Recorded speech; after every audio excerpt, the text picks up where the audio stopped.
You ever get the feeling there's something hiding in your calendar? Some kind of invisible force that makes the end of the year so intense, so magical, and honestly, so chaotic? Well, today we're going on a little investigation. We're going to find that ghost. You know exactly what I'm talking about, right?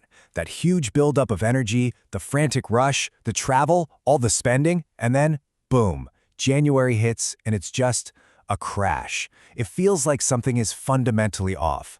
Well, what if I told you that feeling isn't just in your head? What if it's actually written in the stars?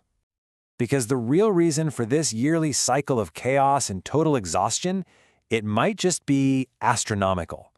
It seems there's this profound mismatch between the calendar we live by and our planet's actual journey through space.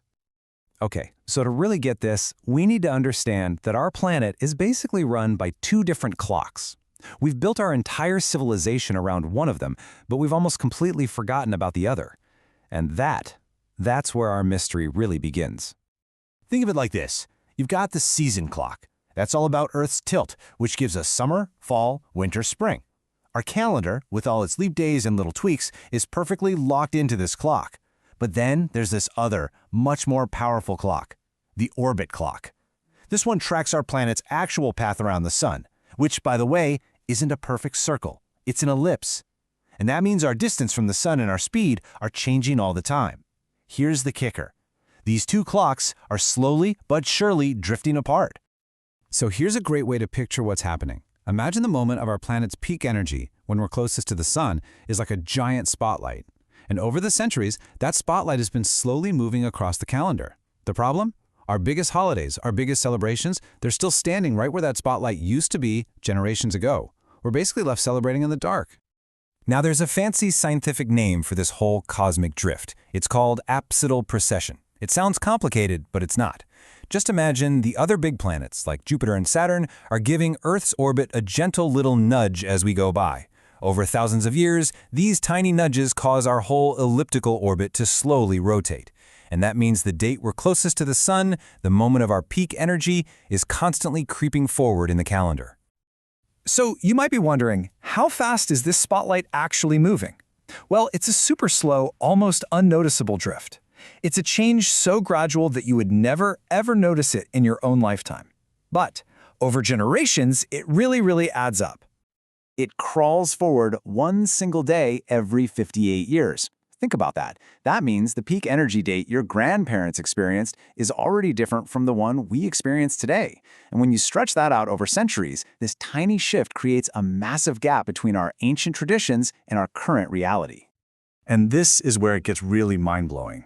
Let's look at the history of this energy peak, which astronomers call the perihelion. That's the technical term for the point in our orbit where we are closest to the sun. If you go way back to 468 BC, it happened in late November. Fast forward to the Renaissance, and it lined up almost perfectly with December 25th.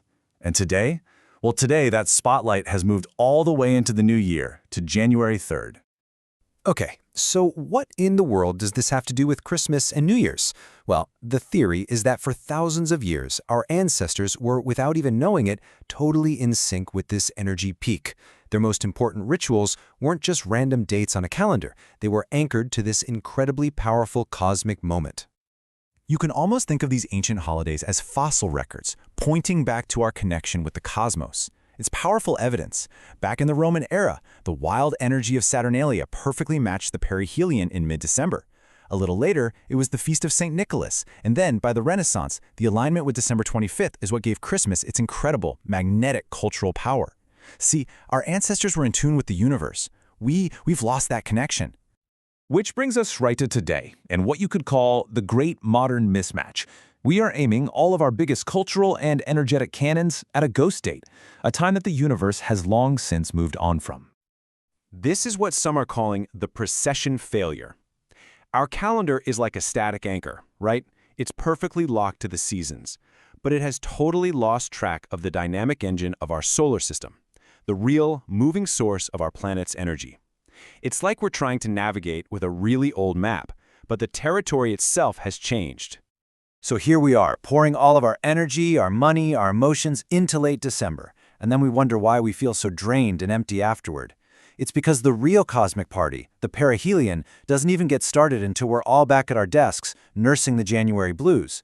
That gap between our celebration and the actual event, that's the energetic lag. And listen, this isn't just some philosophical idea. The effects are physical. They are measurable. And it starts with this number. And trust me, it's a big one. That's right. 7% more solar energy bathes our entire planet. It's like the whole system gets a massive energy drink poured into it. The theory is that this surge puts a kind of pressure on everything, from our biology to our societies, whether we consciously realize it or not. But that extra energy, that's only half the story. The real shockwave comes from our planet's change in speed. 1 kilometer per second. That's a speed change of over 2,200 miles per hour. Our entire planet is constantly accelerating and then decelerating by this incredible amount every single year. It's this massive, totally unacknowledged G-force that every one of us experiences. And we hit maximum velocity right at the perihelion. To just assume this has no effect on life on Earth, well, that's the core challenge of this whole theory. So, if our cosmic clock is broken, how do we fix it? Well, the idea is actually a pretty simple but profound recalibration. The proposal is to create a new global observance, World Perihelion Day, on January 3rd. Now, this isn't about religion or nations or commerce. It's about recognizing our shared journey on this little rock hurtling through space. It's a call for a global pause, a moment to shift our focus from what we can get to what we can maybe give back. It's an act of planetary humility, and it would be a monument to the spiral of the journey itself. Look, this isn't about throwing away old traditions. Not at all. It's about reconnecting them to a living, breathing cosmic truth. It's about us finally looking up from our calendars and getting back in sync with the rhythm that has guided life on this planet for eons. Just imagine if a tiny piece of all that holiday spending was rechanneled into a shared vision for humanity, anchored to this real cosmic event. The real question isn't whether the cosmos has an influence on us. It's whether we're finally ready to listen.